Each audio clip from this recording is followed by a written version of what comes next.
maybe you could make the case that the battle for the best team in the NFL is not the Super Bowl favorite, and that it's Buffalo and Philadelphia. They're shorter than I expected.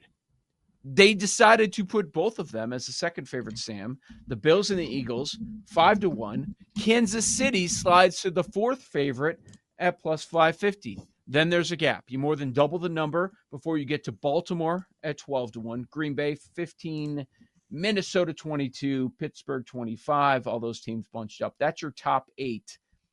Any surprises? As I don't see big change in numbers, but they are sliding teams around in different spots here. I'm a little surprised Baltimore is as high as 12-1 in the market.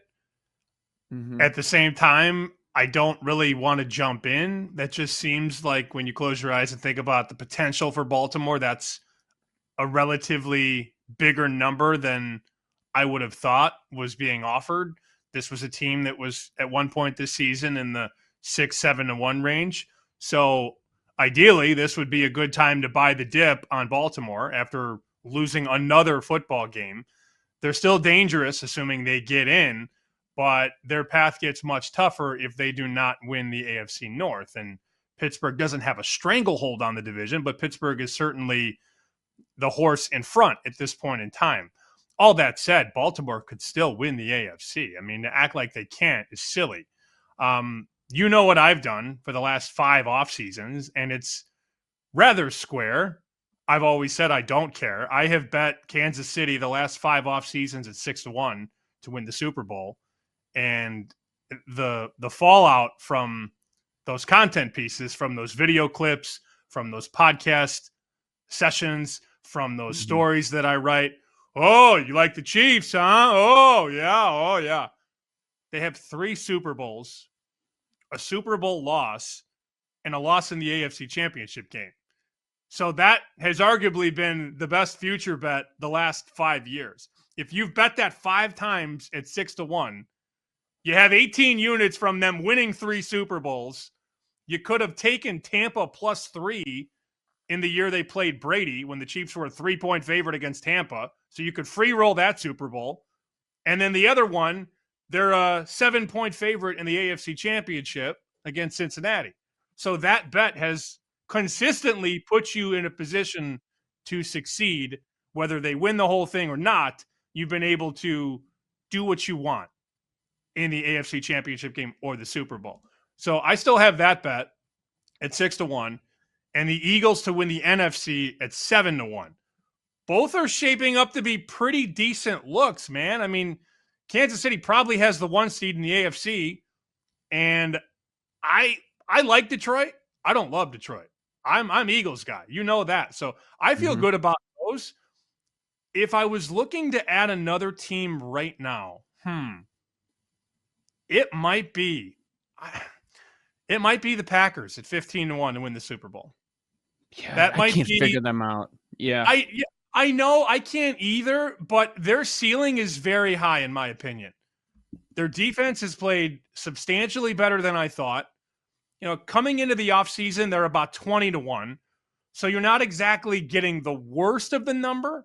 You know, there are some 15s out there. You'd much prefer 20, obviously. But it's not like I'm saying buy them at 8 or buy them at 6. I've seen a lot from their offense. We know LaFleur gets a whole bunch out of those young receivers. Their offensive line is playing well. That's a team I think could go on a run in the playoffs. So that's all you're trying to do. If you have a couple decent positions right now, and maybe you listening or watching has Buffalo and Detroit. Okay, now you want to add maybe somebody else. For me, with the positions I have, Kansas City to win it all and Philly to win the NFC, I'm looking for just one more team now. And it's not Buffalo. I don't really want to bet them at 5-1 to win the whole thing. It's not really Baltimore either. To me, the team that leaps off the page is Green Bay at 15-1 to win the whole thing. And if I want to, I could just do NFC. You could cut that number in half. So maybe it doesn't have to be Super Bowl, but that's the only other team I'm thinking about adding right now. We've had conversations about teams like the Chargers, the Buccaneers, the Steelers. It really does feel like it's one of these 5 teams winning the Super Bowl. Detroit, Philly, Kansas City, Buffalo, Green Bay. In my world, that's sort of where I'm at this point in time. I do not trust the Ravens defense.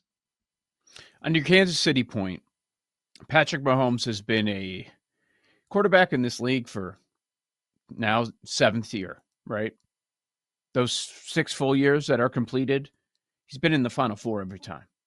Yep. So when you're telling me that a guy has been a lock for the Final Four, a team is a lock for the Final Four, they're going to be there. Okay. If I can get a decent number, I'm going to bet on that. Would you bet on Kansas City now? You bet them 6-1 before the year started. You can basically get that number now at plus 550. Would you bet on them now? You yes. would. Okay. Yeah, if you didn't do it already, I would. They have a path to the number 1 seed again, where the AFC has to go through Arrowhead. Mm-hmm. That is a tough place to play, and whether we admit it or not, the league is better when Mahomes and Kelsey and Reed make runs. There are more eyeballs on the product. There was this conspiracy theory last year that the league wanted Taylor Swift's boyfriend in the Super Bowl. Whether you believe in that or not, they got to another Super Bowl. The league is better when the best players make runs. And we saw this quite a bit during the 2010s. Patriots didn't have the greatest regular season. Patriots maybe aren't the 1 seed. Patriots look weak.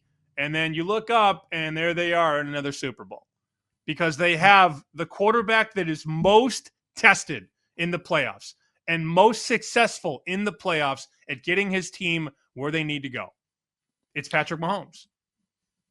On Green Bay, it's pretty telling that Green Bay is now 3rd place in the NFC North, a 3rd in the odds, 16-1 to win that division, and Minnesota's 5-1. Okay, so 2nd place, 3rd place. You would think the Super Bowl odds would reflect that. They do not. They decided to make the Super Bowl odds shorter on the 3rd place team, Green Bay, than the 2nd place team in Minnesota. Green Bay's 15-1, Minnesota's 22-1. So I think that's pretty damn telling. I look at the Vikings and I see the great record, whether 10-2 on the year. I see the great record, and I know they're tough to beat up there. And this is not recency bias from this past Sunday when they should have probably lost to Arizona but didn't. Like, okay, Darnold maybe has turned it around. He's not turning the ball over right now, at least over the last few weeks. But I don't fully trust that team. Nope. I don't right now. And I'm like, okay, they're getting by. They're finding ways to pull out victories. There's maybe a little luck involved there.